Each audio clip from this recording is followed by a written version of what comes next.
Peace and blessings, and welcome back to the Heritage Hip Hop Podcast. We are the 30 for 30 for independent artists and independent music, meaning that we do not invest in people's songs and playlists. We invest in the story behind the artists and why they made the songs or the history that they have. More importantly, if you're listening to this on Spotify, Apple, or wherever you stream your podcast, make sure you give us a 5-star rating. If you're watching this or catch this on YouTube, make sure you hit the like and hit that algorithm, because you need to see this and this needs to be documented for others to come behind us. Hit that like, subscribe, hit the all on the notification bell, and pay attention, because tonight the buffet table is set, and all we ask that you do is you sit and build with us. We have someone on tonight that not only documented hip hop history by finding the new, he gave the new a chance to be seasoned. And if you know anything, God said that we are the seasoning of the world. We are the salt of the earth. And when that salt goes sour, you throw it out and you trample under your feet. But these MCs he brought to the table never been trampled. They made the game better because they're your heroes. And we're going to talk about that today. Please introduce yourself to the people. Yo, peace. What's up? I'm Ahsan The Golden Child.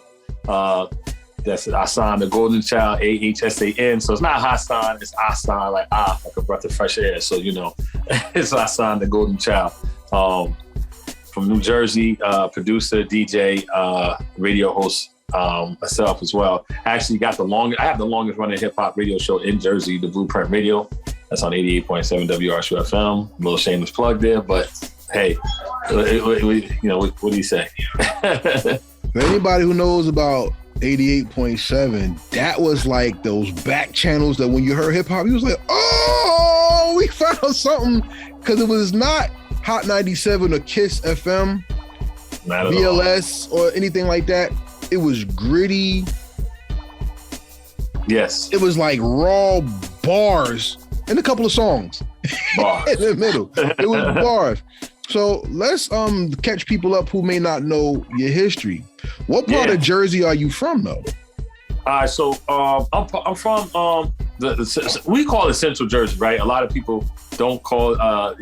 You get some brothers from the north that say South Jersey. Nah, Trenton on down to South. We're Central Jersey. I'm from.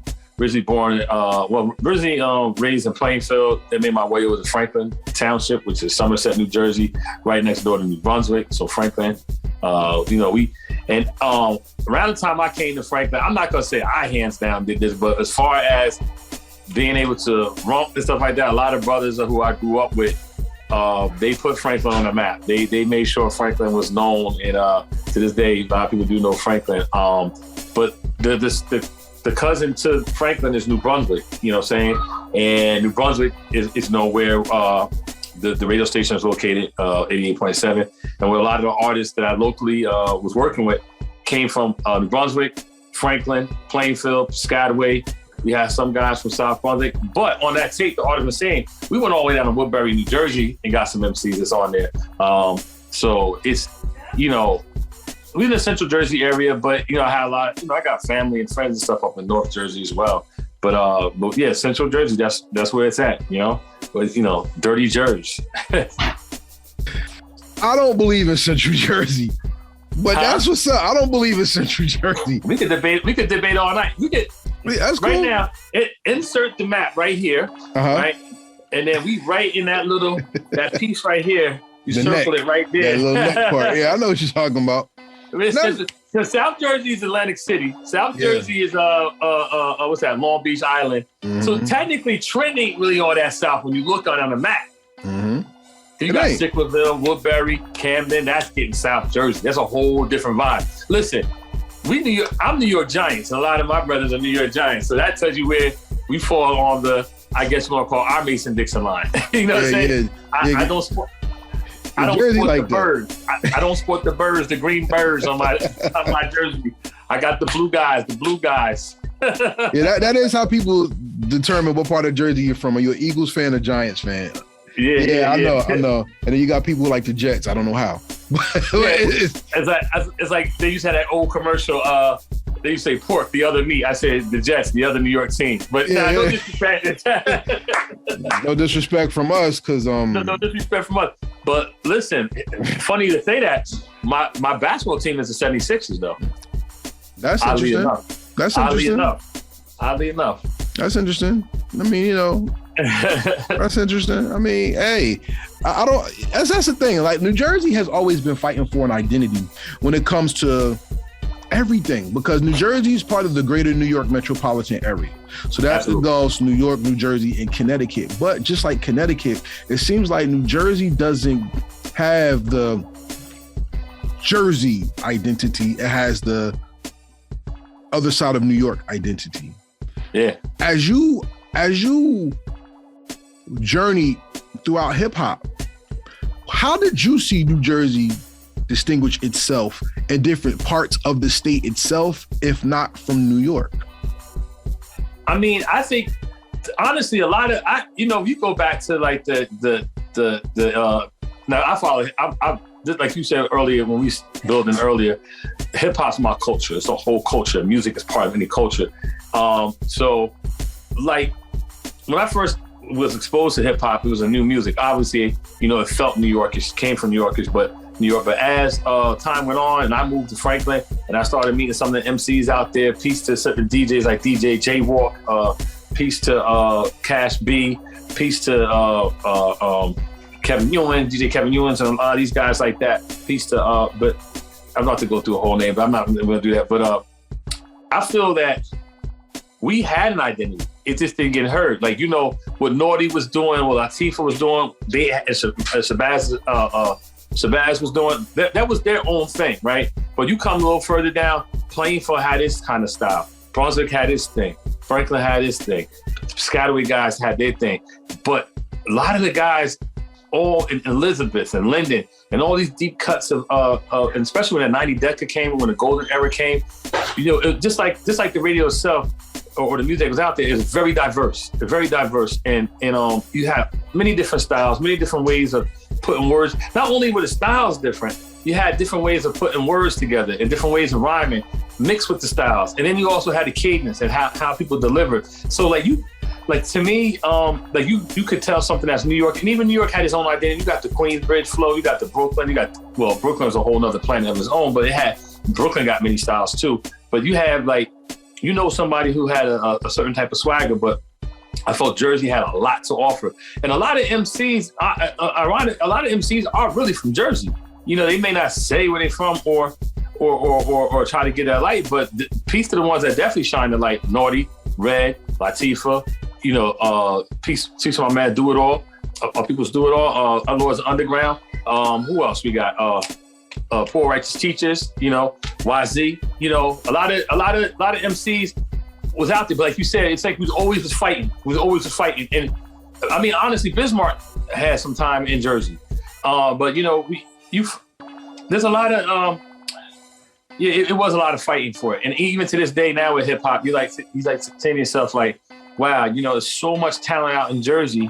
We don't have a voice. And actually during that time, that's what I was trying to do with Righteous Mob. I was trying to give us a voice.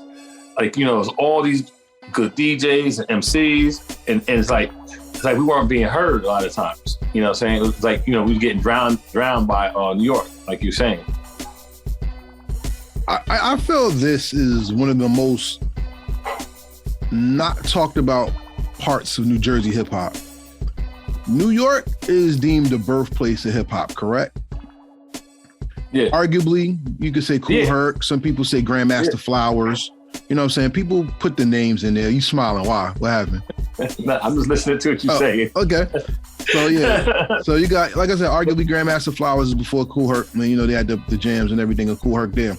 But New Jersey was always known as the place where people had club music and house music. Absolutely. Was hip hop.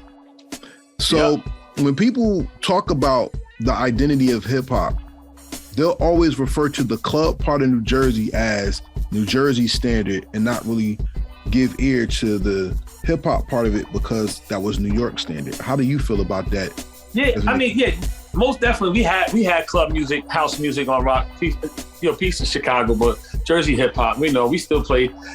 How many classic club songs are out? And Jersey rock. And in New York, all the clubs in New York played a lot of that club music. That all, like you said, majority of that came from New Jersey. And then we had, like you said, the MCs that had type of stuff, like Twin Hype. Who else was doing some stuff? I mean, what you call it? Oh wow, I can't think of his name right now. He would used to teeter-totter between club music and regular hip hop. But yeah, we started getting that like moniker that okay, we do this hip house thing. But no, don't get it twisted. Them dudes who doing hip house can like really flow. And honestly, that house music, like had this conversation recently. When you look at club music and the growth of hip hop music and how it went from like the early 70s and then through the disc, like it cut through coming through the disco era, and then you're getting up into the 80s. And disco had a natural progression to club. So you take any of your disco records, like I Want to Thank You, Heavenly Father, or any records like that, and you could play that to like deep inside. You could get them beats to match because you could see the progression over time. How it was coming to club music and how New Jerseyans were making this new form of disco called club. At the same time, I feel like you said the salt and the spice from that was from the hip hop because you had a lot of your early hip hop was using disco breaks. That's why like a lot of the original break records were super disco breaks. You find that break in the disco records, but like your James Brown records and the other ones, they have that more of that dry, gritty, that soul oomph to it. But then you had a lot of disco breaks. So a lot of the hip hop at that time had like a disco. I don't want to say disco feel because disco was some stuff that was like commercialized, manufactured type stuff, but it had that dance feel. So honestly, if you look at the original hip hop, like the MC at a party, like Coca La Rock, he'd get on the mic right next to the DJ, Herc or whoever, and would start spitting rhymes and rapping. And you can go back before that. A lot of cats who was bebop and the scat, and they would kind of do a rap. Even some of these R&B singers would do a little something, but when it came to like true rap and you rock it and you bring a record back and forth, it usually was a disco record, Good Times, right?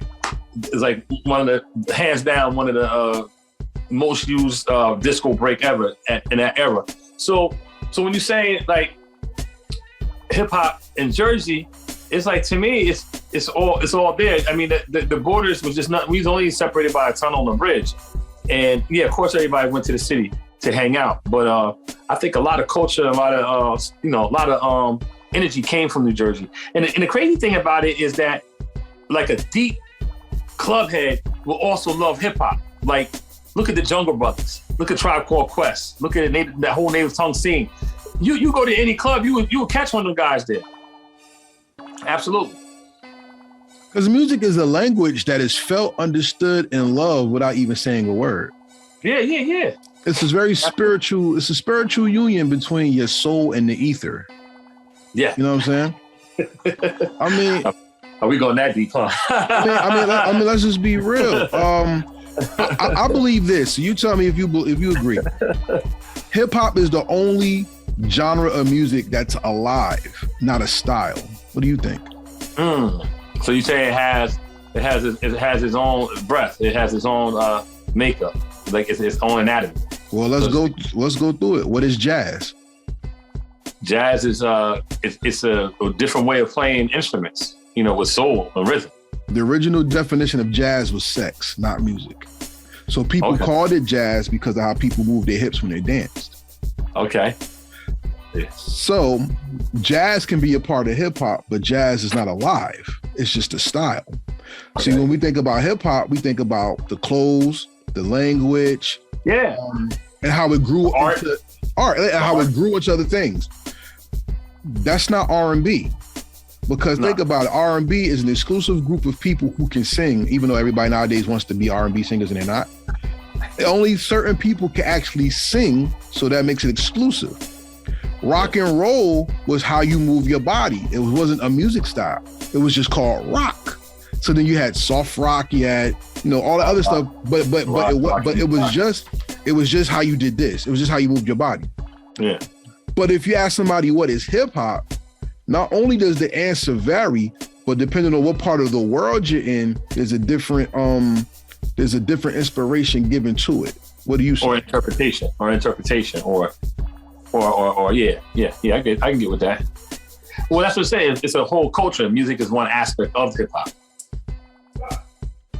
and that's why it's always evolving. And every now and then, as it evolves, sometimes you gotta figure it like a child or a child becomes an adult. Sometimes it needs some rearing and some redirection and some pivoting every now and then. I'm glad you brought that up because that's why the art of emceeing is something that's very pivotal for today's times. Because as we see, hip hop is very cyclical. It'll be a party, then it'll be street, then it'll be lyrical, then it'll be some bullshit. You know what I'm saying? And then it goes around. And the art of emceeing you have brought back out to show what exactly? So it was like I said, it was something that we did, and and it, like you said, hold on a second, I have some technical issues here.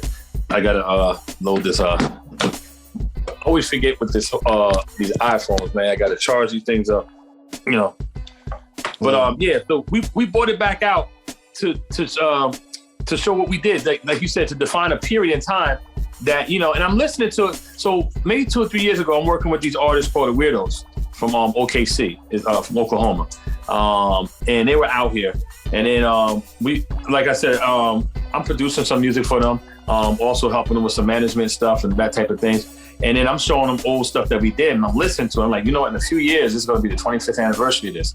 So I said, let me get my act together, get this tape cleaned up, and re-release it, because I know we sold a gang of units, but not everybody got the tape.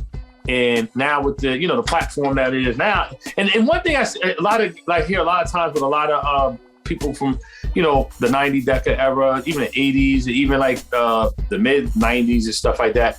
You always get that, well, damn, we had social media like that back then, we would have killed the game because how we did it with the flyers and passing around. So I'm saying, well, the only time something is final is when you're looking at the other side of the daisies or at the ceiling in the chapter. So I'm saying, let me stop being one of those that say, wow, if we had that back then, we could do that. If we look at the whole idea of the internet, it's bringing concepts and things to you at your fingertips, past, present, future. Why not do that with our music? You know what I'm saying? Music is timeless. Like you said, hip hop is a living organism. This is something we did. And when you listen to that tape from beginning to end, you rock, your head is rock. I mean, you're going to have your preferences and things you like, but at the end of the day, what we did back then as kids, you can hear it. It's like, wow, this, and some of the guys on that tape went on to do things, and so I'm saying, why not put that? Who said we can't put that? There's no rules to the internet. There was no rules to when Google started. There was no rules for Facebook. There was no rules for MySpace. Someone had an idea, use the internet as a tool to get that idea out there. So I'm saying, instead of keep saying, oh, man, it would have been hot if we had that back then. Oh, it would have been hot if we had that back then. I'm like, well, we got it now. And I got the tape. Why not just go ahead, get it out there, and still push it like how I would have pushed it back then? If anything, my circle of people has grown, because back then I'll go to the malls, the parks. I may not know the people. I mean, the old school networking, and I'm passing out flyers and trying to sell tapes, right? Now I could, I said, okay, take the internet, and I could go to, me and you link up, but you got like 800 people that over here. Like, yo, let your 800 people know about it. Let your 200 people, your 300, your 4,000. And now it's going to have more wings and legs than it did back then. And anybody, like you said, who's a purist or realist and who loves the culture, fans or people, artists or people involved in music, will listen to that and appreciate it for what it is. So why not?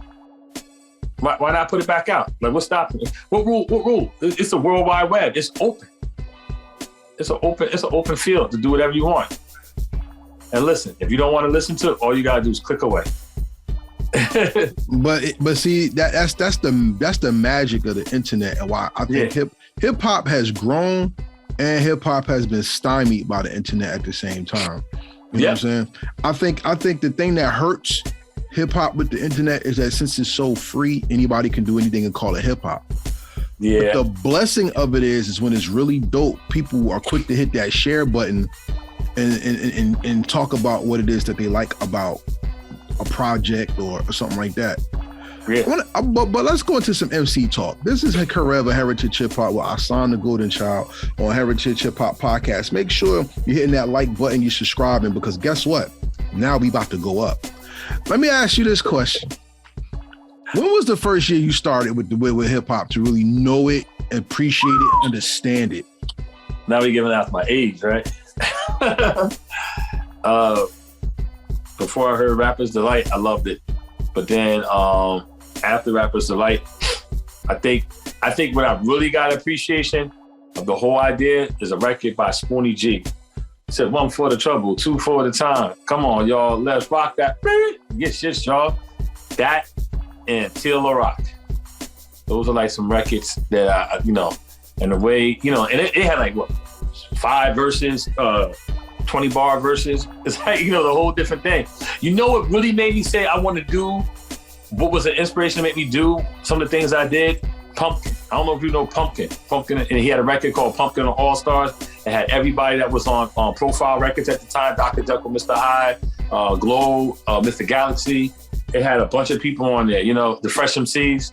So, stuff like that, those collabs back then, like, man, they would really, and it's the drums and how it sounded. Man, we want to run by a drum machine, which I, asked my grandfather and my mother if I need a drum machine. It could be a Linn drum, or I don't care what it is, a Roland, a TR-808, I don't care, let's get something.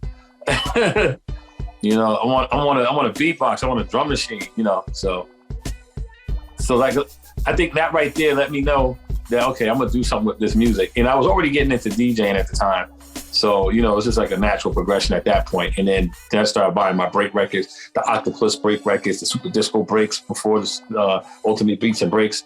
I was getting those records, and as I'm in school and I started getting into high school, and in junior high, I started meeting different people around in the neighborhood, and it started from there making tapes and just doing it. You know what I'm saying? Not, and all I kept saying is I want to put out a record. I want to put out a record. I mean, it goes early as like 7th grade.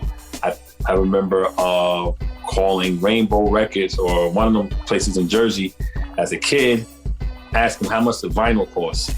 And I remember it too, because it was like I had to be like 7th grade or 6th grade. It's like the 80s. And teachers asked me, what you working on? You doing the thing? I said, no, I'm trying to get a record. I figured this Christmas, this holiday, I asked for some money. I could press up a record of me and my boys. They said only costs like 98 cents to press up some wax. I figured if I press up 1,000 of them, and I said, when I go to Crazy Eddie's or stores like that, singles cost $1.99 to like $2.49. I figured, we could sell them for like $2 and we make, we flipping our money almost 2-3 times. That's how my mind state was thinking even at that age, And I was like, we got to do this, and I used to call them every day, asking questions. You have to get your lacquer. Where do I get lacquer from? You got to find a mastering house. What's a mastering house? So I'm in the telephone book. Every time I say a different category. So the telephone book, for those who don't know, is a big, wide book of numbers. And I'm looking through, and I remember calling this place called Spidey out in Scotch Plains. And this guy had an old master lab. Truth be told, a lot of the club labels from New York used to go to him to get masters. And, we wanted to press up some lacquers. I think my first record, my first dub play I cut, I might have been like 14, 15, and we did it there. Because we wanted to get that record pressed. We made a 7-inch of one of our demos, and we wanted to get that pressed. So, yeah, that's. Shout out to anybody who remembers Crazy Eddie, whose prices were insane. Just to bring it back. I asked you that question, and that was a dope story, because that shows from even young at that age, you had the mind of a creator and a hustler at the same time. Yeah. And that's the American spirit, and that's why I say hip hop is more deeper than just our music, our music is because it actually encapsulates the spirit of making it. You know what I'm saying? Yeah. And through your experience of seeing, you said Tila Rock, we're talking about It's Yours, right? Yeah, so yeah. We're talking about the infant stages of hip hop being showcased to, I don't even want to take it to now. Let's take hip hop from that era to 89. How did you see the growth of words and the display of MC marksmanship from that point? I'm gonna say three names and 3 words. 4. Let's just go 4. KRS-One, Rakim, King, and G-Rap. I mean, and let's just throw honorable mention Master Ace when he was on the symphony. So the wordplay that moment, and all 5 of these guys I just mentioned all had different styles. Didn't sound like the next. And at the same time, had styles inside their style, like different, Kane had the offbeat, on-beat, but a lot of metaphors. Master Ace had his whole gift of gab. G-Rap. There's nothing else I can say about G-Rap. Yeah, that's where it is at. And then KRS-One, just that first album, the way the drums, the simplified keyboard arrangement, and the scratches, just the basic loud scratches. And when I say basic scratches, I'm not saying it to to say, Scott LaRock can't DJ. I'm just saying those scratches match that. And the beats complemented the artist complemented the beat, but you could take one or the other by itself or individually or combined. And I think around that time, 89, and then that started giving the birth to a lot of other MCs that started coming out. Super Lover C and Casanova Rudd sound nothing like anything up in New York. You got who else? Let's start naming some names here. I love Super Lover C and Casanova Rudd. I love Cool Chip. What's his Cool Chip? What you call this DJ? Chill Out. Chuck Chill Out's MC, yes. Yeah. My boy Hilltop. You talking about my man who went to jail. Steady B. Yeah. Ooh, his wordplay game and his styles and delivery. And that album that KRS-One produced for him. Let the Hustlers Play. Yeah. That's Cool C and Steady B. That was the Philly Cats, right? That was the Philly Cat, Hilltop. Yeah. I love, who else? That 88, 89, it was a emergence of a lot of, that's what you see, that's like, what 88 and 89 feel like your favorite team, they down in the cut and they get to that 50-yard line and that's it. You see it get ready to break through and then hip-hop broke through. The 90s came in. It was all over there. It was all over because then it just multiplied like Gremlins. Like, that scene in the Gremlins when they more and more kept coming out the toy store? It's like 87, 88, 89, 99. It's like, oh! Like, we are here forever. Hip-hop is here forever. Ever and ever. That's my KRS-One cool.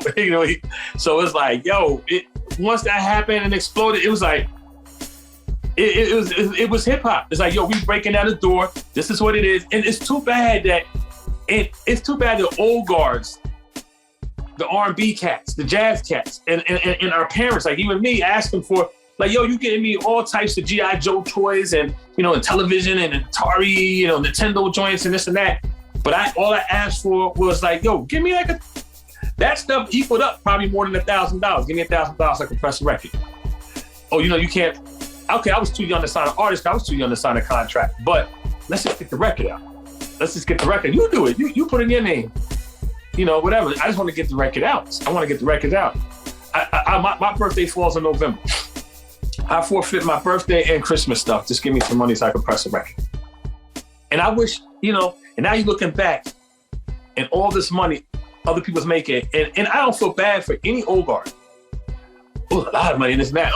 I said, listen, I said something. I said something back then. You know what I'm saying? I had friends that were in punk rock music at the time, because Franklin at that time had a nice balance of the world, very diverse at the time. And I had a lot of friends that went to punk rock music, and they would, they was getting ready to press up 7 inches, because punk rock in that era, 7 inches were popular. And I'm like, and they had like a nice punk rock in that era had a nice niche and support system. And I'm like, which was the same as hip hop. But it was the same as hip hop. And it's like, let's get in when we fit in now. I mean, they sound a lot of records. They sound a lot of records. That's the only way you can get the music. Is go to your favorite record shop and get the music. And it's like, I don't care about anyone sitting sad, who was an old guard at that time, wishing they could have cashed in on that. Well, you had the chance. You had the chance. And then those who decided to do it try to rob young artists coming up, trying to do stuff. Like, y'all know what happened to y'all, and y'all know what it was like. You know it didn't have to go down that way, so why not change it? It's time to make a change. Stop giving me songs about making a change and not doing it. Everything sounds good on the outside, but when you signed all these artists and some of these guys started these labels, let's go in there. Or, if once you get into management, once you get into executive producing, you know, the overall project, you know, not only how it artistically sounds and what's going to happen, what's the business plan on this? You know, do we need to go to label? Do we need to do it independently? With this record, you know, this artist probably needs more power of a label. And let's stop getting signed and signing contracts that are employee type contracts. Sign partnerships. Sign partnerships. You know? I'm glad you brought that up because that's the mind state that pushed the game into the 90s, but I don't want to go there yet. Okay. I have a special part of the interview for that. Okay. The 90s is when you transition more so into the radio aspect of it, right? Okay. Yeah. Who, me, myself, personally? You. The 90s. Yes. Okay. Yeah. I got onto the radio station maybe early 95. Okay. So then I'm going to take this conversation from 89 to 94. Okay. Because we're going to break this down because I don't think people really understood. Hip hop has different phases. Mm-hmm. Like when you said Kane, G-Rap, KRS-One, before them, right, there was Melly Mel, Mm-hmm. Cass, Kumo D, you know what I'm saying, Busy B, and those was different styles too, and they were gritty. You know what I'm saying? If Kumo D didn't do what he did to Busy B at that party, who knows what would have happened to hip hop? You know what I'm saying? So I talked to Busy about. Busy has a good piece of Busy B. We rapping about that one day, and he has a good spirit on that. He still feel he got him though. but you know what?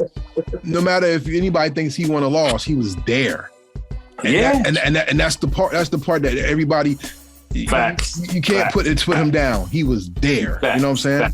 Facts. And when we look at hip hop from 89 to 94, that's what people call the golden era starting. Because if not for 91, I think that's when money started coming into hip hop on a higher level. Yes, absolutely.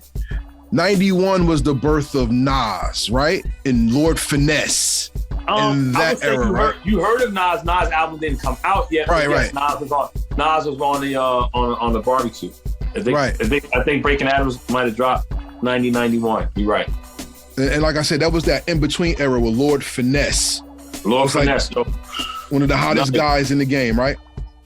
And I asked people this question from Jersey.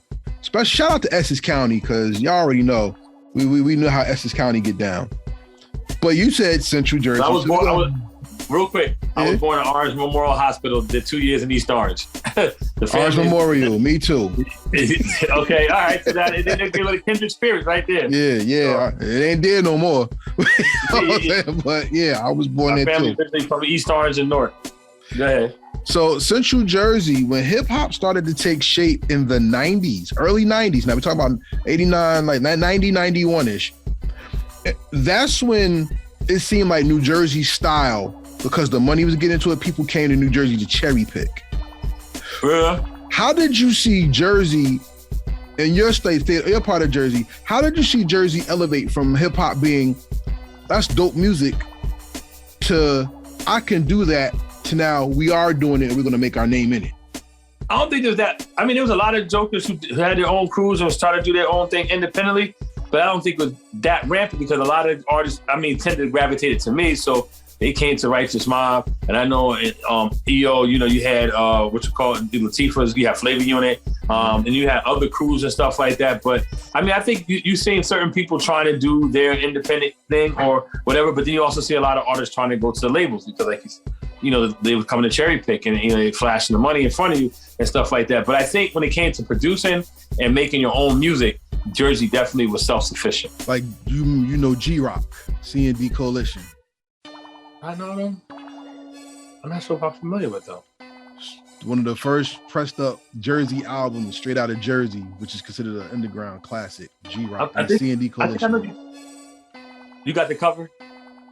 On me right now, no. Yeah. I don't have the vinyl. Definitely send that to me. I think if I see the cover, I may know what you're talking about. Because I would go to in Plainfield, I would go to the record shop in Plainfield. I would go up to Elizabeth to the record shop up there. You know what I'm saying? And I always go to Mr. Walt in Manhattan. So those records, I would try to get the most obscure hip hop record just so I could see what other people are doing. I'm like, yo, I can do this. We could do this. Okay, Shout out to Schoolie D who wrote his whole album thing in pencil. But go ahead. I'm looking for it right now. I'm gonna find it because I actually do want to show this to you since you said that. But back to that time where the cherry picking was going on in hip hop in Jersey, people will focus on Redman, Latifah, Lakim Shabazz. No disrespect to them because they deserve that. But then the movement of hip hop in Jersey and other territories was just as big. Absolutely. Like we said, Signs of Life was one of the crews that I don't know what age I was when I first heard Signs of Life, but I know this. My cousins are from Plainfield. And when people from New York came to Jersey, it seemed like they didn't rest in Essex County. A lot of them went to Plainfield. They got raised in Newark, but they rested in Plainfield. And there was a lot of diversity when it comes to the mixing the styles. And what we learned about Newark was bar heavy, edgy lyrics, where Plainfield was more stylized bar delivery. Yeah.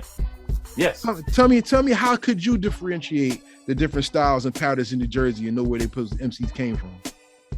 The same way you're saying, and it's crazy that you say that because we linked up with another crew called the Ron Family Cartel, and together, we were trying to do a union between Righteous Mob and Ron Family Cartel prior to Wu-Tang coming out and stuff like that. And we it's like we felt our styles matched with them more less than like some of the stuff from North Jersey, even though I worked with people from North Jersey before. But yeah, like when you get to Plainfield, you get the and all the little flippers and Piscataway right next to Plainfield, and right in between that and Franklin, right? So, and you can see it like moving over. Then you got that we used to call the tribal style. So Plainfield, Piscataway, Franklin got more of the tribal style. New Brunswick had more of an edgier, just like a North or Essex County, but people in New Brunswick also had style. That was good about New Brunswick. Because a lot of the artists I work with New Brunswick, like Peach the Kedar and Jal from High Noon, they had the flow of a native tongue artist, but the edginess lyrics of someone from North Jersey or Brooklyn, which was dope. It was like you like, man, just listening to some of that stuff, man. Just it's like, yo, we was on to something.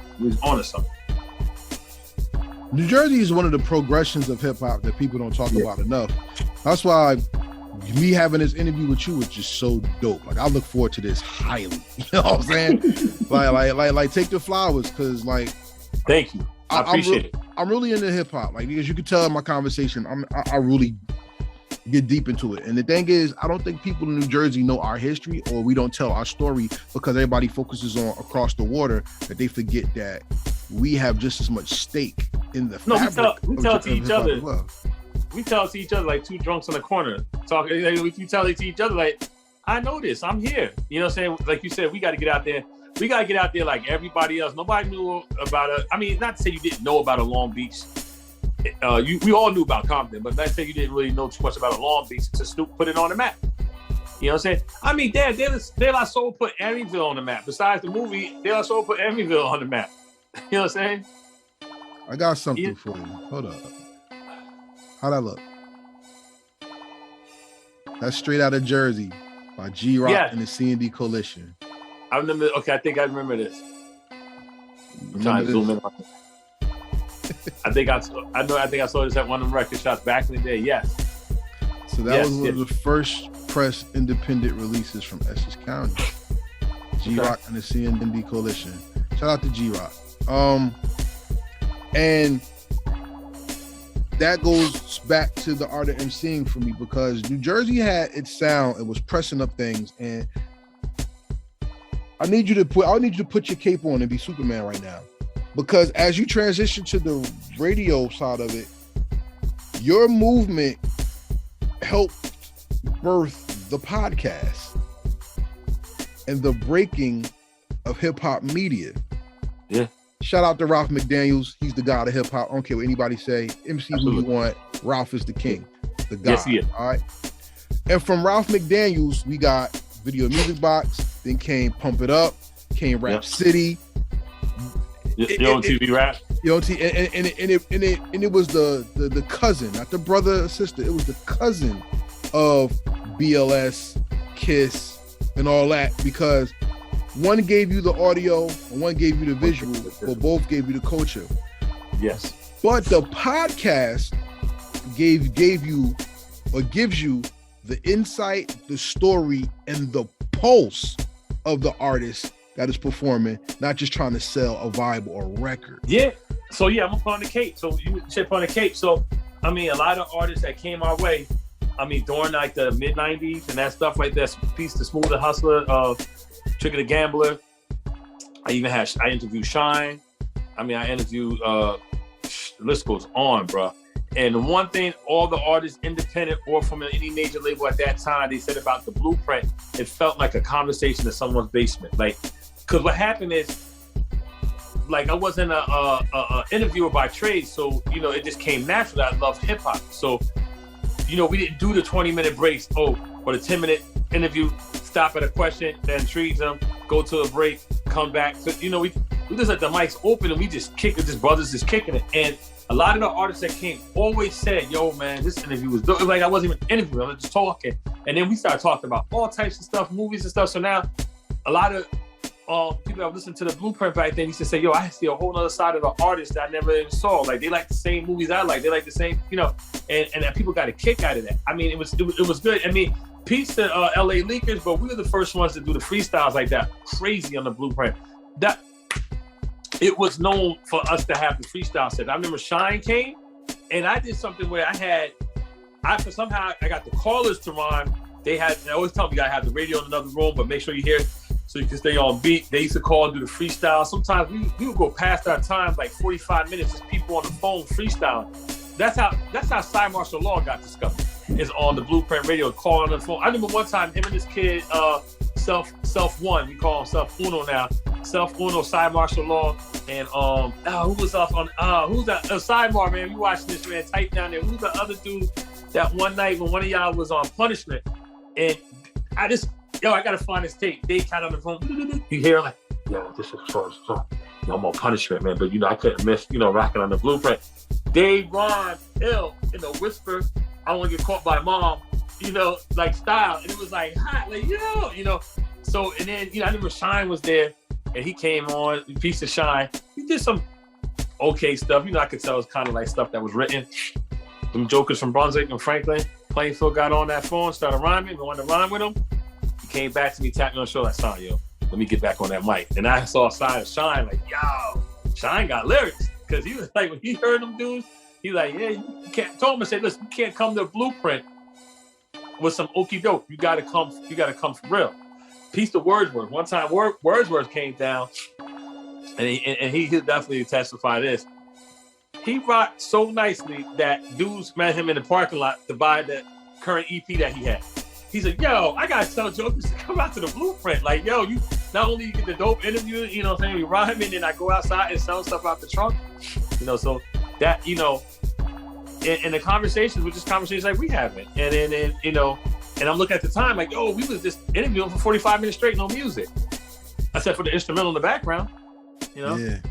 I mean, I always say Ralph McDaniels and Doggy Diamonds are the people who inspire my style. Okay. When I think back and go to how I listen to hip hop, 88.7, I remember, like I said, this is me in like high school, like going into high school. 88.7 was that sleeper that you found, that when you found the frequency, you did the damnedest you could to keep it there, because that was feeding us. I'm gonna be honest with you, because when I finally realized who this interview was, I was like, oh, I gotta have this conversation. Shout out to one of my best friends in life, my man. He goes by Simply Put. All right. Okay. Me and him are hip hop twins. We would battle over who had the newest song dubbed from the radio. You know what I'm saying? This is my guy. So this goes out to you, Simp, right? So 88.7 was it was our Stretch and Bobbito. So anybody who knows what Stretch and Bobbito means to hip hop, this man right here, it was for us. Because when we found that station, it was like, man, people put y'all station on during dates. Think about that. You know what I'm saying? People put y'all station on to turn the TV off. Because remember, we had to find that frequency in Essex County.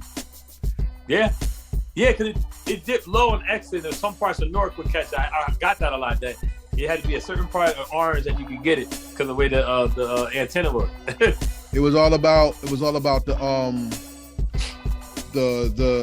foil on the joint, and then look, you had to squeeze and bend it in the middle end to catch the. I'm telling you, like, this was me. Shout out to my cousin, Hustle Black. Yeah, you. These are the names. I'm telling you, people who listen to the station who got excited. Like, we was like, oh shit, we got it. Yeah, you heard the music. I want to ask you, as a creator myself, I find joy in breaking artists because seeing the enthusiasm before the industry bullshit makes hip hop come alive. Thank you. Who are some of the greats that came that elevated you to continue and not just get bogged down with whatever? When it comes I'm gonna go right here. Peace to my brother Ocean and OT when they started making records. This is when Jean Grey was known as What and Pumpkinhead just started. We were part of the thing called the New York Radio Coalition. Peace to G-Man, rest in heaven. Mecca started a thing called the New York Radio Coalition. I was the only show that represented Jersey. Red Alert was part of that. Awesome 2 was part of that. Mr. C was there. A lot of the underground hip hop radios in New York was there, but we the only Jersey radio station there, part of the New York Radio Coalition. And OT had a show with somebody else on some other small college station. I forgot what part of it. Might have been in Brooklyn somewhere. This, like how we kicking it, he felt we was kindred spirits, but we were always, peace to Evil D. We was like, sometimes at the meeting, me and Evil D, like them 2 kids in the back of the classroom that could never shut up while the people talking. That was me and Evil D, man. You know, Evil D, you ever meet him? He's a jokester, man. But OT and I found that like little kindred spirit, and then he said, hey, I got this label called Making Records. Me and my partner Ocean, we got a group called Natural Resources. It's him and this girl named What. Could we come on down? And then at the last one, he calls me, or he paged me on my alphanumeric pager and said, hey, we got this dude named Pumpkinhead. His grandmother is out in Jersey too. He's another artist we're working on. We want to bring him all through. Could he come along to the station too? And their first single, the baseball record, I think when I played it, they just got him back from the factory. When he bought made a test press to one of our meetings, but he wouldn't let nobody have it. But I think about everything sequenced, he had just got the records back when he came to the Blueprint, and we let them rock for 2 hours straight. Wow. That's Jean Grey when she was What, Ocean, Natural Resources, Making Records, and so you know where Jean Grey is at now. But her first radio interview, and Pumpkin, they'll tell you their first radio interview was at the Blueprint Radio. Rest in peace to Pumpkinhead. You know what I mean? Oh, I'll give you another gem. Pumpkinhead, several years after that, Pumpkinhead co-hosted the Blueprint for about 1.5 years. Wow. So when artists would come on a rhyme, he would rhyme with him. That's and dope. He'll help me co-host the Blueprint. So there's something right there. Things come full circle. Shout out to 6 Man Entertainment, his squad that still holds him out. That's what's up. That's dope. Yeah. See, those are things that make me excited to hear. You about to say something else there? I don't want to cut you off. Yeah, I mean, like Science to Life, definitely Science to Life. That's when we started working together when Bobbito pressed the Non-Ether record, and we started working together, as a management artist type situation. Who else did who merged to be somebody that this? It's so many, man. It's like, and sometimes I forget. Killer Army, Mrs. Brothers. I guess they were just trying to do the same thing that Wu-Tang did, and Don Palatino, all those guys kept coming to the Blueprint. The whole individually, and one time as the whole Killer Army, They used to come all the time. Riz's brother sound just like Riz on the phone sometimes. You know, he'd be like, yo, come through, you know. And they come through, Killer Army. He has a new artist. They had the cassette. They didn't have it pressed up. But, you know, we giving love to, you know, Killer Army, you know. So, I mean, I remember them coming through. I'm trying to think somebody. Okay, Natural Resources was a gem. Because that one was definitely, like, when they was just getting started. I'm trying to think somebody else. I was working with Blackmail. Y'all know him as Superstition. Early in his career, I'm one of the people that got him up in this area, like in 91, 92. And then when I got the radio show, and then we was working, he got a deal with Davey DMX. That started a record label with my man Woody, peace to Woody Connor. And we had a single on this compilation album they did. When he came up, you know, of course, I had him come to the radio show. So that was before anyone really knew who a Blackmail or Superstition, because, you know, he sometimes goes by Cam Moy, you know what I'm saying? But that's my people right there. I produced his first demo back in 90, 91. The demo that got him noticed by a lot of people. I produced that, yeah. Hey, that's fact. That's history right there. The Heritage Hip Hop Podcast always bring y'all the real. Make sure y'all hit that like button. We got to hit that algorithm. Make sure you share this, because this is history right here. And if you're streaming this, you're welcome. Make sure you give us 5 stars. You know what I'm saying? Before we close out the interview, this was a great interview. I mean, we really touched on a lot of things, but it would be really sad if I didn't bring us up to speed. So I want to go over a couple more things before we leave. Now, we talked up to about 94. Yeah. 94 to 97 is when the shiny suit era came in, and hip hop started to change, because that was the big burst of. I think that's when hip hop hit its most greedy period. I think it was when it was most greedy, because it was nothing but fat with money, and it got weird. You know what I'm saying? Because hip hop went through a real deep cleansing from 97 to 2002. That's the DMX Cannabis Cash Money era. Well, Cannabis came out in 95 with that first that sampler tape before he put out the album. Mm-hmm. You know, he was on everybody's records, even when he was just a street team dude. Mm-hmm. But that 97 to that 2000. So what's your question? What do you want to know about the Shiny Shoot era? I got a lot of things to say about Shiny Suits. No, just say it. Go ahead. Say it. You asked me, do I like Shiny Suits or didn't like it? No, I really want to know about that era, because that's when sonically the beats changed. Yeah. And the definition of an MC changed. All right, so I got it. So I know my boy Peace to Pharaoh at Rockefeller. Should I tell the Bad Boy Lock story, or should I tell the whole the Philly crew? Both. Okay. So back in the day, well, even to this day, and not as much as no more, you have somebody that was the record promoter at a label. I was an A-list DJ. So I'm reporting to Gavin, CMJ, Urban Network, Impact, whatever the trade was, the big trade, the small trades, and little news items. I was reporting my top 30 list. I think weekly or bi-weekly, I can't forget how we did it. But then labels had me on the list and made sure I always had records. My boy Pharaoh was literally getting yelled at because I wouldn't play none of the Beanie Siegel records and some of the Hove records. I love Hove when he first came out. I loved him on the Kane records and stuff. But I really wasn't a huge Hove fan. And I don't think Hove, honestly, if I ever had an interview with Hove, I mean, now listen back, I definitely appreciate it. And I appreciated it then. Let me not say that I appreciate it then, but Hove started to go in that direction, right? And I was playing some Hove records. I definitely was playing Hove records, but not as much as I should. And I wasn't charting them. I was charting them, but obviously certain ones that was just real mainstream, I wasn't charting. That wasn't what the blueprint was. I try to keep my stuff real. My charts were real. I try not to pad it. And so I know Pharaoh was getting in trouble. He used to call me like, yo, Ahsan, man, you're killing me at this meeting. Dame is yelling. I wish I was your boy at Rutgers. Because, Rutgers to anyone in New York is a Big Ten school. So they feel like, all right.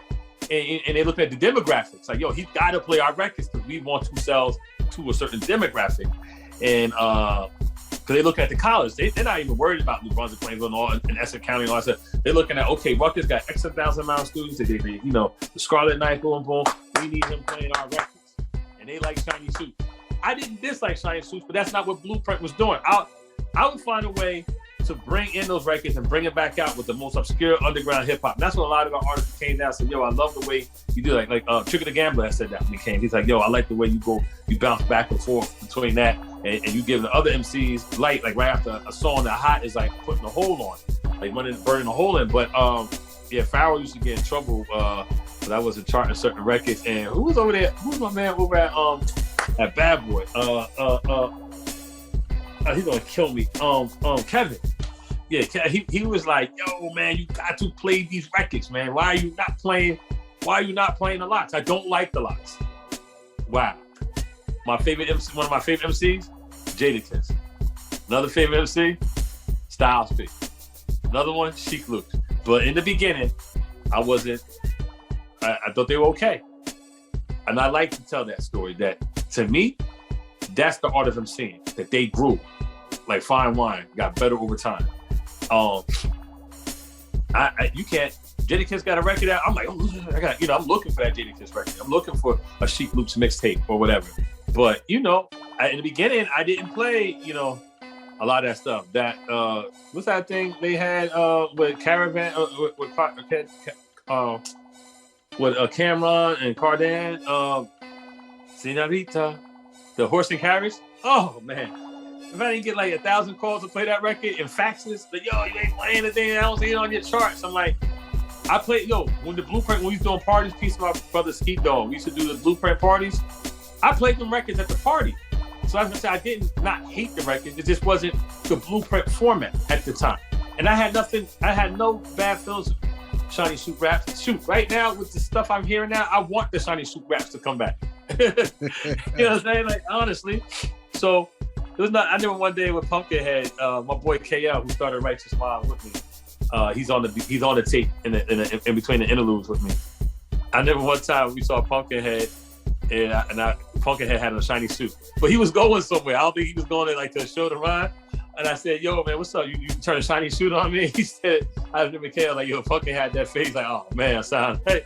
But that was one of my crazy moments, like, cause he had this burgundy joint on, and it was like mad shiny. I'm like, oh man, Pumpkin, you turned into a shiny suit rapper, and he had that face, like, and his Pumpkin head went, oh man, Ahsan, that's crazy, man.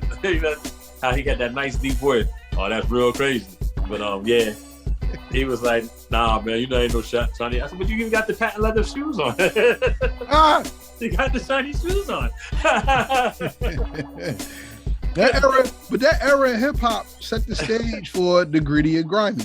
Once again, we said hip hop is cyclical. So I guess your love came back when DMX blew up. I guess your love I was mad at DMX because he used a record I used for a group called Ill Reps that I shopped at Electra. Peace to my man Eric Parler. He was trying to get me in, like what he said, in like Flynn, like swimwear with Electra. When what's her name? Not Monica. What's over Electra? What's got her name? She was executive PD over there.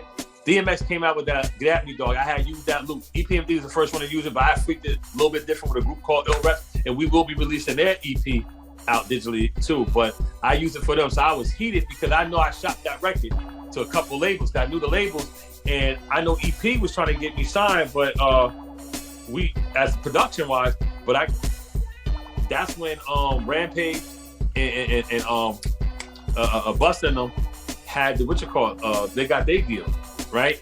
And then Missy and Timberland got their deal, and they only had so many deals they could do. They signed these big production deals. I was on the table. Ask Eric Parley, ask EP, because EP he was promoting records, but EP was trying to go big as a music exec, which he is now. Blessing to EP, but he's like, yo, and he got signed. Don't even worry about the groups. Just send me all the demos you got on dudes. And he was just checking out my beats and my versatility of production and the artists I was working with. And he had the Art of Emceeing. He heard the Art of Emceeing. Like, yo, we gotta get some of them other jokers on. Let's just start putting stuff together, because he really wanted to get Righteous Mob signed to Electra. Wow, that's deep. That was 96. That was 97, actually. That sounded like the New Tribe, how New Tribe Virgin was coming for Govmatic and for Govmatic. Govmatic used to come to the 88.7. Yeah. Govmatic used to come there. Shout out to Gov. Rest in peace, man. I got him early on. Word is bond.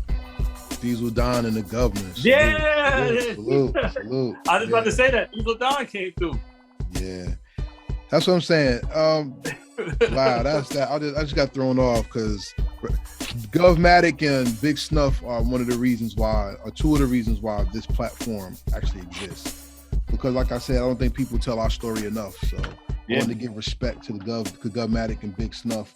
And I actually have an award show, and the Govmatic Award is one of the awards that I give out. Wow. Every year. That's big peach, man. Yeah. And like I said, not to parlay against anybody else, but rest in peace to all the fallen Jersey MCs who are known and unknown. You know, shout out to Big Snuff, shout out to Nam Myers, shout out to Chief Boogie, shout out to Fatal Hussein, shout out to Duke Booty, shout out to Big Bang Hank. You know what I'm saying? It's so many, and we got to keep their memories alive. It's many more, and I'm sorry I don't know all their names for this interview. Yeah. You know, but yeah, like I said, so to the hip hop today is sonically driven and lyrically bashed. People say they like lyrics, but people are not spending money on lyrics. What do you think is the salvation of hip hop today? Is it the music, or is it the people who try to keep the culture alive?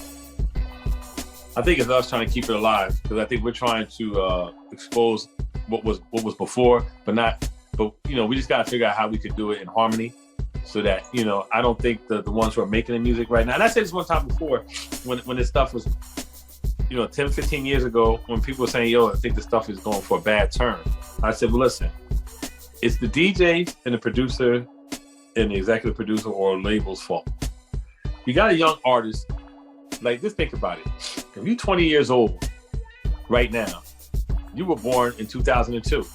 You didn't hear music until maybe about 5 years old. So let's even go back like 10 years ago, and I said the same thing. I said, when this artist comes to the studio and you and they working with them and they doing what they're doing, that's your time to educate them. And as a producer, shape, you know, we ain't got to do what we did, you know, elevate it, but you don't have to chase the money because this guy says so. The guy who wasn't part of the culture and didn't understand the culture in the first place. So I feel a lot of it, shame on us. And then the DJs that, you know, and everyone had to have a business agenda. I'm not negating none of this, but a lot of the DJs who, you know, definitely like that sound, you know, had obligations and had aspirations to buy, you know, a certain type of house and provide a certain type of living for their family. And I don't hold none of that stuff against anybody, but that itself helped perpetuate a certain style of music, because that's what was where the money, that's where the bag was going. That's where the bag was going. So we always chasing the bag. And we, like you said, we're hustlers. We make our own lane, we carve out our own thing and make our own situation, and that's what they was doing. And the bag was good. I mean, you know, I ain't getting none of those bags. You know what I'm saying? Maybe I would have placed, nah. But like, yeah, you know, the bags, you know, was good back then. So you're gonna do what you had to do. And I'm not, and like the Godfather said, I don't get into telling people what they do is right or wrong. You have to do what works for your family. But, you know, because I think I'm a purist of the culture and I really love the culture, I think even when sometimes I try to figure I want to sway that way, it just don't really work out or don't go that way. So that shows me that, you know, I got to be the real rebel that I am, you know, and just and do what I can do. And that's another layer of why I'm putting back out the Art of Emceeing, is to let these young heads know, like, this is what we did. And it's funny because some of the young heads be like, this is nice, so people should rock like that. I remember maybe 8 years ago or 9 years ago, the radio station, and I don't want to say his name, brother I had there was helping, he wanted to learn radio, was co-hosting with me. I played a bunch of Master A songs. He's like, yo, man, so this has got to be like 2012 or 11 or something. Yo, this dude Master Ace is nice, yo, he should make a record. Are these just like demos he got? He should, and he was a brother. And I'm like, hold up, you don't know who Master Ace is? I said, nah, but he's nice, yo. I need to get some more stuff. I said, yo, go get Marty Marl In Control album #1. Then Take a Look Around. Then get what's the G-Bass? What's the second one? What's the second? Slaughterhouse. Slaughterhouse, yeah. Slaughterhouse. Go get those. Start with there. After you're done with that, I'm gonna just make a folder. There's a bunch of, you know, Master Ace joints and collabs. What are you talking about? Like, yo, Master Ace he's nice. Like, you didn't know who Master Ace was? And I had to think about it, what his age was, and I minded it, and boom, boom, boom. I said, okay, You know, Ace wasn't on major radio. He wasn't on. He might have been on Napster, but that kid wasn't checking for Master Ace on Napster. Was it his biggest album record, Jazz Man? Who I don't know. I couldn't tell you. Mainstream, Master Ace. It was Jazz Man. It was Jeep I thought the Ass Slaughterhouse did Nigga. pretty good. Yeah, it was Jeep Ass Nigga, and it was Born to Roll. That's the 3 songs I think of mainstream Master Ace when I think of Master Ace. And no disrespect to those records, because the Born to Roll and the Deep Ass Nigga joint they play is the remix. You cannot judge that man by those 3 songs. Facts, because Disposable Arts is crazy. Yeah, you cannot judge him. If you're only knowledge of Master Ace in those 3 songs, then you have the wrong picture of Master Ace. I'm glad you said that. To me, those are other things he did, but that will not define Master Ace to me. I'm pushing the time right now. I know. Can I give you one more gem? Good. Let's go. So Righteous Mind had an office. We shared the same office as So how did Art of Emceeing got around and got circulating? We obviously pushed them out the tapes, taking the malls. You know, Gallery Mall, going to North Jersey to the Jersey. No, Jersey Garden wasn't out. Was Jersey Garden Mall out? I don't think Jersey Garden Mall was out. I forgot what mall. We was going up to North Jersey. We would go to anything in New York. And we went down south. We tried to do some things here and there, but mainly New Jersey, Philly. We pushing the tapes out the. I'm not even gonna say trunk, out the backpack, and going to any hip hop shop, trying to get them stocked in there. My man who handles the business, Darius, my man D, was getting them into shops. But we were in the same office with Echo Unlimited. So Echo, we share office space with them. My boombox was in a picture of was in an Echo picture. Like it was they asked to use my record, my boombox one time in a photo shoot. But we became cool people, and I remember Marcy, that's Mark's sister. They're twins. That's where the name Echo comes from. Her and my boy Brave and Jay, who still does stuff with me now. They all had heard the Art of Emceeing, some other tapes we did, and they're like, "Yo," they hadn't did anything with Lyricist Lounge in years, right? So they're like, "Yo," I mean, since you got the tape out, there's no way we could add it to the shirts, but we're shipping shirts every day. Like, you know, we shipping 20, 30 boxes to different retail outlets, you know, to people ordering Echo wear. Can we buy tapes and put it in there so we can get you guys music out there? Man, I was going home dubbing tapes on a double cassette recorder. My mom's double cassette recorder, my double cassette recorder, my boy's double cassette recorder. So like every day we go to work, like, yo, I need like 10 more tapes. I need 20 more tapes because this store in Utah ordered some. This one over in Nevada ordered one. This one over there in Seattle ordered. I'm like, what? Like, yeah, we sent because first I gave them like 20 and they used those as, they put it in the box and they gave me money for it. They said, here, this is your work, so we'll give you money for that. I'm like, what? Then they sent it out. And then as you know, they're like, oh, we need 10 for the Utah store. We need 10 for that. And that's how I think the Art of Emceeing had spread his wings, is because of Echo Unlimited. So I want to say peace to Echo for doing that. For doing that for us. Well, that's not really something that you had to put in there. I was going to ask those questions anyway. So that's what's up. Thank you for doing it. I appreciate that. But here's something that I want to know. With the technology that is out today, what is the future of where's your role going? And is 88.7 going with you, or are you branching off to do other things? Keeping 88.7, and we're going to branch off to do other things. So so my role is exposed. So I look back to my whole childhood and what I do, whether it be comic book characters, a new TV show, a new movie, or rappers, or MCs, or DJ, producer.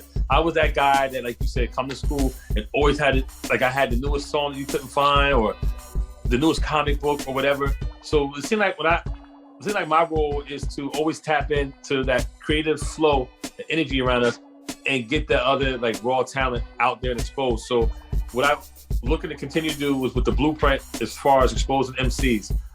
Additionally, what we're looking to do, what we started doing, we started a new project called Hero Network TV.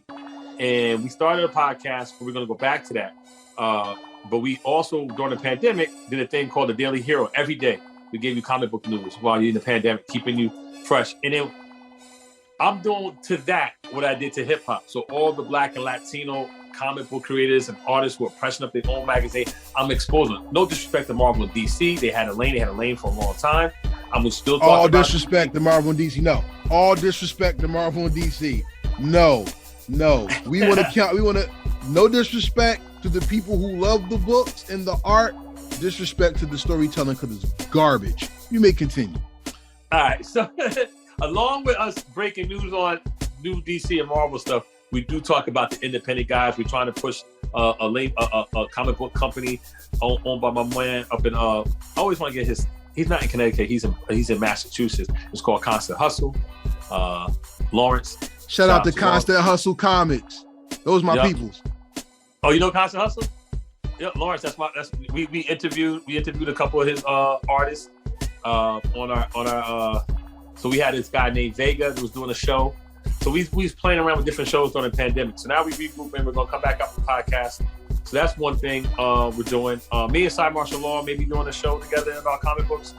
The other thing we got going on is the 88.7. We're gonna keep that moving. I want to keep and then myself, I want to put out all the music that didn't really get to reach the heights that we did in Righteous Mob out digitally.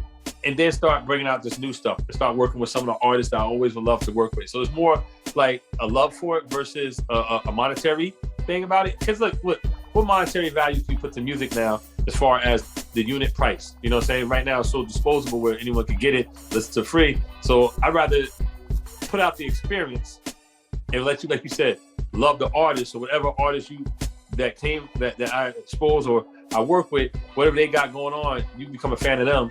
And then, you have to get their merchandise or whatever from them to help them eat. Then I feel I did my job. But just expose them is my first goal because there's a lot of good music out there. There's a lot of good artwork in the comic book world. There's a lot of good, everything, And I think a curator of the music, the underground music scene and in the music scene is what, I think that's my role. That's my role, like as far as exposing and working with these artists and working with these people, musically or just exposing the music they already have created.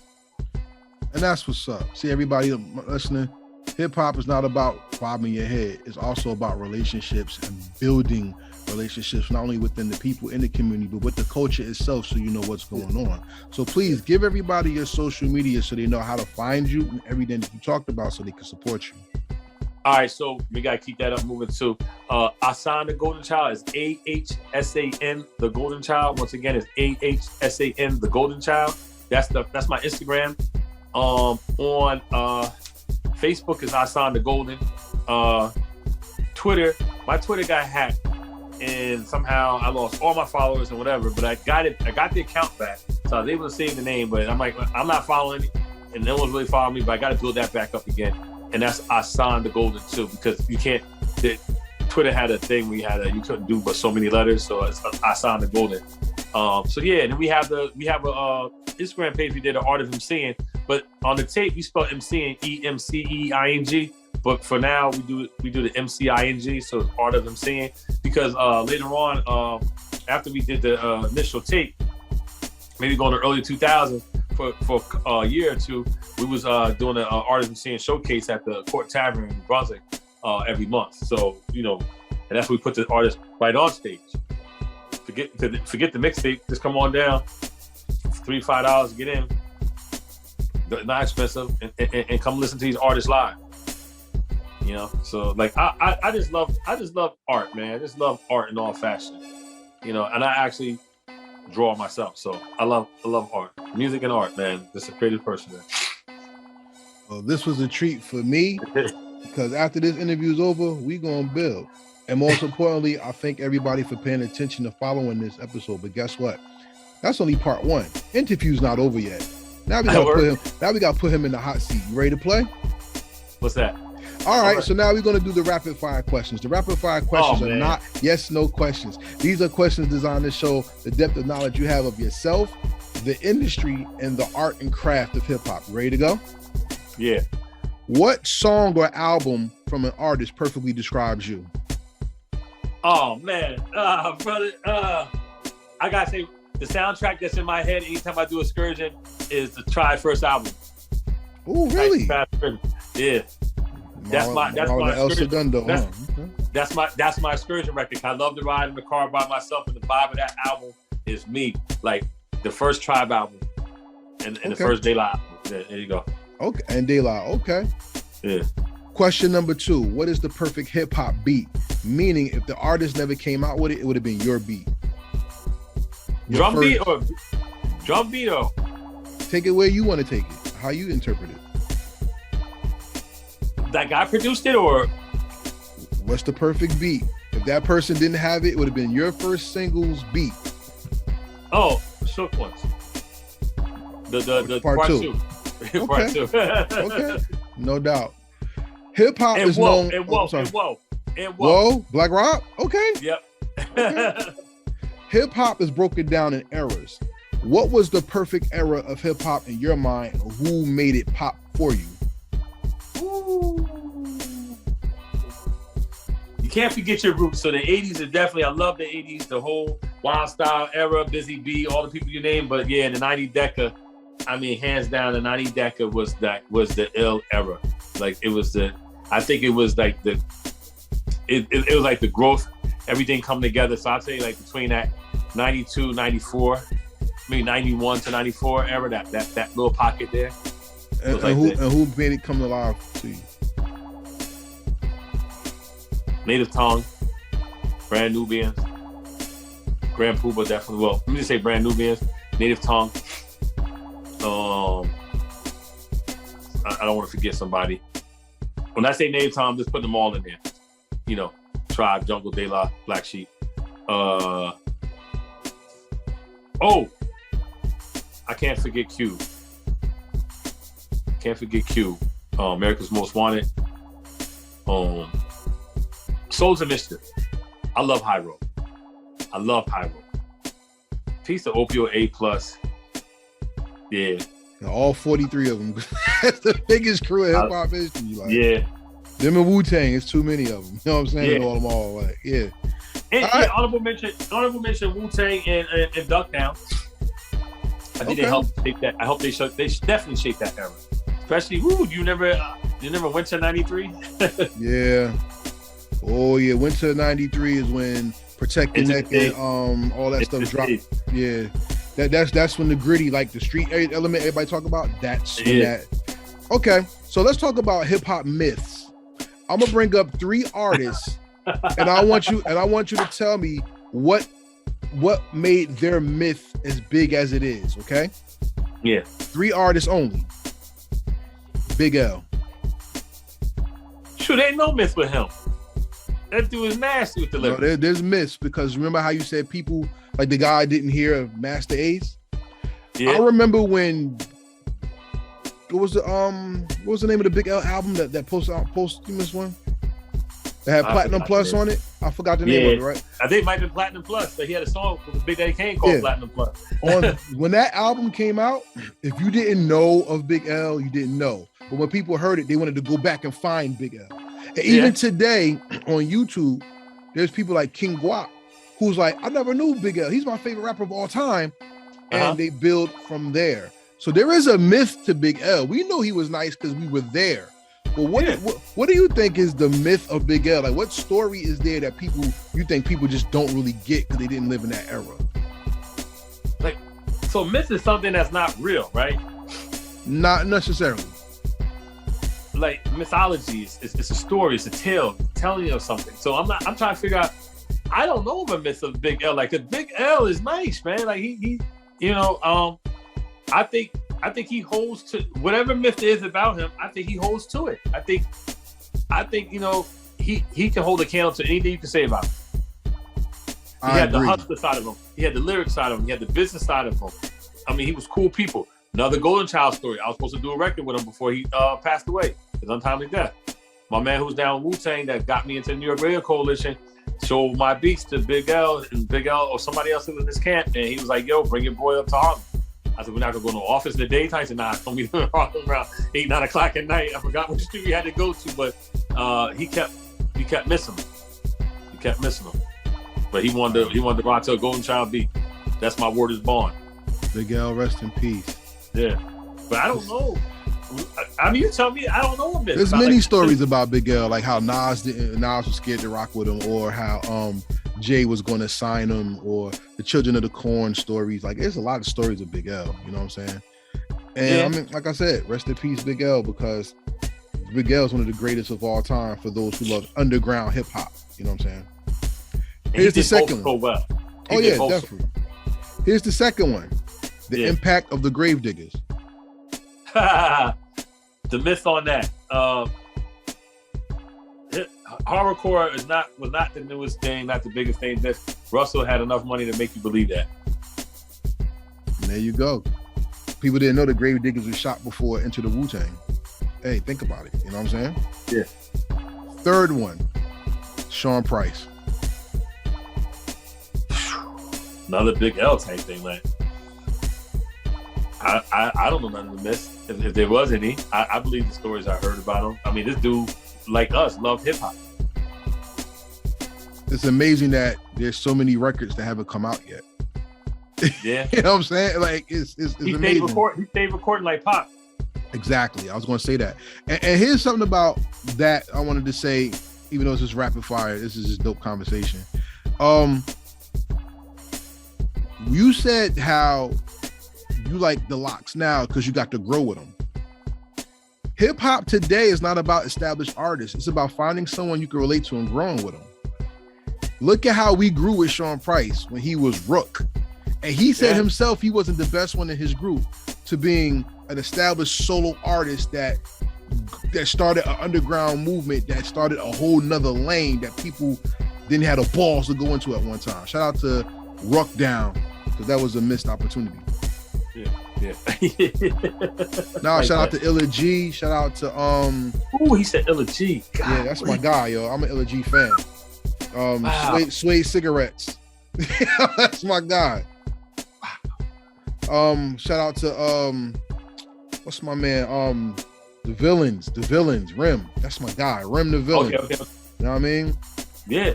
I mean, yeah, like Ruck Down was Rusty Jux, my guy. Woo! So those are people I respect. You know that he was always supposed to come to the show. It just never happened.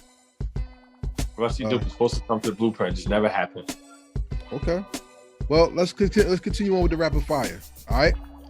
The female voice is very prevalent in hip hop, but it's been shunned because egos have always wanted to keep the women in the back. But now the women are in the forefront. What women were game changers or are game changers in hip hop that the world needs to know or recognize? MC Light. That's it?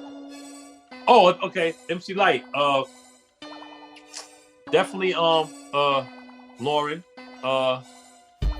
Who else? Jean Grey, who I mentioned before. Pawnee B Fly MC. The Pawnee B. Bahamadia, very slept on. I think Bahamadia could work now. On a mature adult hip hop level, let's make a Bahamadia record. Get that out there. Get that circulating. I think it would be ill right now. You put it out there. What's up? What other females I know? I found Ty Phoenix to be one of the best females that people don't talk about enough. What do you think? Okay, she's nice. I don't know enough of her material, but I on the internet I've seen some stuff. She's nice. She's definitely nice.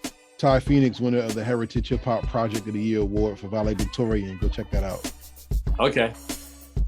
Just going shameless plug. You know what I'm saying? Oh, you made okay. Here's the next question I have to ask you. This is a question that I think is real serious, and it comes to what hip hop is and what hip hop is not. Listen. Hip hop has become the gauge of the community to the point where hip hop is being used to destroy the community. What is the voice that you want to hear come out of hip hop that's not being said enough, not only to represent the people, but save the culture itself? We're not taking it anymore. We're taking back what's ours. I think that's cut, dry, simple right there. All right. If you had to define hip hop as a place, what part of the world is hip hop to you? Like, what represents hip hop the best to you? Jersey and Manhattan. Why Jersey and Manhattan? That's really deep. Talk to me. So as a young kid, I was able to, my mom didn't have no problem with me going to Delancey Street and stuff like that when I was a young kid, going there. And like I said, even earlier when I would go to plays with my mom and stuff like that, we would go over to Mr. Vault Music Factory. That's where I bought a lot of my records. That's where I got that the Master of Ceremony record with Grand Puba and Don Barron. You know, I got records like that from there. So I would do a lot of record shopping at Music Factory. Plus, you know, I would go to the Delancey Street, get all my gear, you know, and it was just the whole idea of going, we used to call it going over the way. So it's really Jersey to me. And then like the DJs that were around me were the DJ Cheese, the Jaywalks, and those type of DJs, the Cool V's and stuff like that. So it's very New Jersey-ish. And then, you know, that's where I first saw a live DJ at one of my mother's cookouts. And I said, I want to do that. So, you know, kid, you're impressionable by your first thing you see it. So DJing to me was very Jerseyan. Even though I know Flash was out there doing, because before my father passed away, he was trying to get me 1200s. And he wanted me to get the 1200s because that's what Flash them had. And so to me, it's because I'm from Jersey, but I was always in Manhattan. Always in Manhattan. Uptown, salute. Yeah. All right. So I think I'm going to finish off with about 4 more questions, then we're going to fade off, all right? Okay. The new era of hip hop is verses. I don't really like verses myself. I really don't. I think it's trying to, it went from who had the best playlist to now who has the best performance.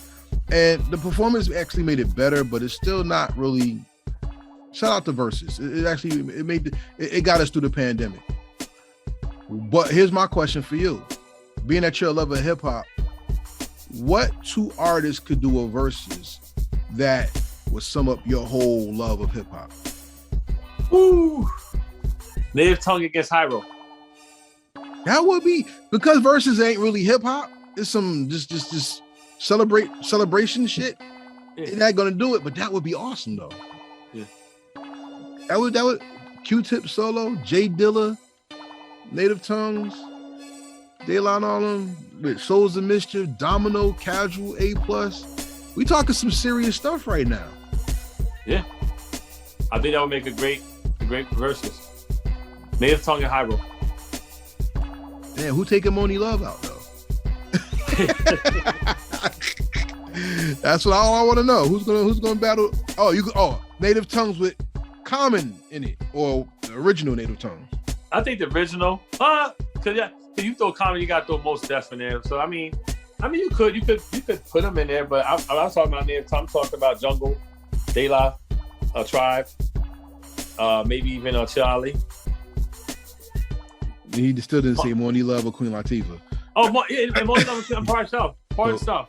Queen Latifah and Moni Love. Absolutely. Buddy is like, they could do Buddy all night long. I still the original know one on the Daylight album, not the souped up other version. Even though that was hot too.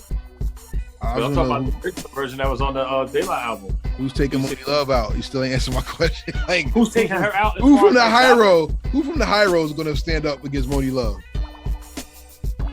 I mean, let's just say Dell. Wow, you gonna go that? Okay, that's dope. Question number 3. I'm gonna give you a throwaway question.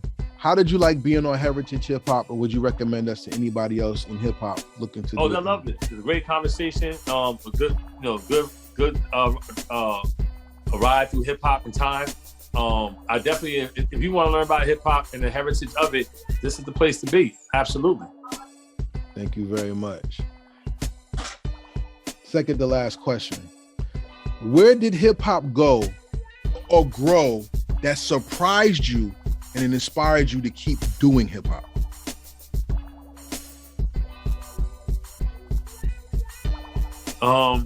Where did it go? I think it was the whole production era.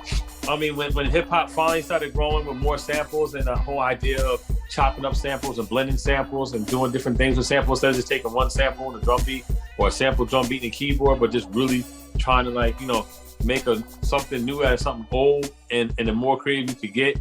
I think that really, it was almost like playing I guess to me it would be equivalent to how kids are into video games now. Not saying we weren't into video games back then ourselves, but you know how every kid is like really into video games. That's how I was into making beats. Like every day I had to go home and make a beat. Every day I had to make a beat.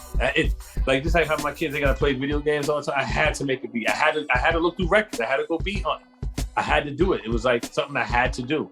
It was almost like an intoxication. It was because you're hearing all these different producers coming from all parts of the country and all different, their version of hip hop. And it just felt fun. It felt like, oh, that's hot. I want to do something. You know what I'm saying? I want to do something like that or whatever. It made it not challenging, but made it inspirational. Bonus question, because now you done put your foot in your mouth. Now I got you. Who's the god of hip hop? James Brown or Bob James, and why? Woo! I sampled a lot of Bob James in my time, but I don't use James Brown's record because Marley really did his thing, and the '80s hip hop really did his thing. But wow, I want to say that James Brown definitely with the drum beats, but I think the dynamic range of the Bob James, because Bob James, he cultivated all these artists, like Herbie Hancock played on some of his records, if I'm not mistaken. So he put a lot of good people together, and I mean a lot of his stuff. There's gems on there that still haven't been used on a lot of his records, but there's a lot out there. I think there's more stuff you could grab from Bob James that's very obscure and dope versus maybe James Brown, but nothing can. I think the James Brown beats had his time. Where I think right now, if you dig into a Bob James record, you can still find something that would fit today, whether it be R&B, hip hop, alternative type of hip hop, alternative R&B. There's so many possibilities with a lot of his records. There's a lot of possibilities. You could take some of the stuff and do like a score for a movie and do something weird and crazy with a Bob James record. Salute. Yeah. Hey, to everybody out there, if you don't know who Bob James is, go do your homework. You know what I'm saying? We come to the end of this episode of the Heritage Hip Hop Podcast. I want to thank my guest, Ahsan The Golden Child, one more time, because hip hop is not in a time machine. Hip hop is right now, and it's living. Infinite now. So whatever you land on that timeline, it's a great experience to go to the past and also look forward to the future, because hip hop is ever evolving, just like your life. So we've come to the last question. I want to thank my guest once again. Thank you for sharing your story with me. Thank you for having me on. You inspired me tonight, and I'm very grateful. And I want to tell you about that afterwards. But okay. I'm not bougie. I have an open door policy. If you ever want to come back to Heritage Hip Hop, the door's open, and I would love to have you back on. All right? All right. Definitely. But the most important question I'm gonna ask for the first interview is this: 500 years from now in the Hip Hop Hall of Fame, they're going to see your name and somebody's going to say, who the hell is that? And they're going to push your red button on the wall and your hologram is going to pop out. And people are going to see the accolades of music, radio, comic books, podcasting. The most important question I ask you for the first interview is this: what is the legacy you left behind that made the world better because you lived and did hip hop? At this point in my stage, I want to be known as being a renaissance, bringing back the good of every culture, every art form, and being a renaissance man. Something like and a person that exposes like.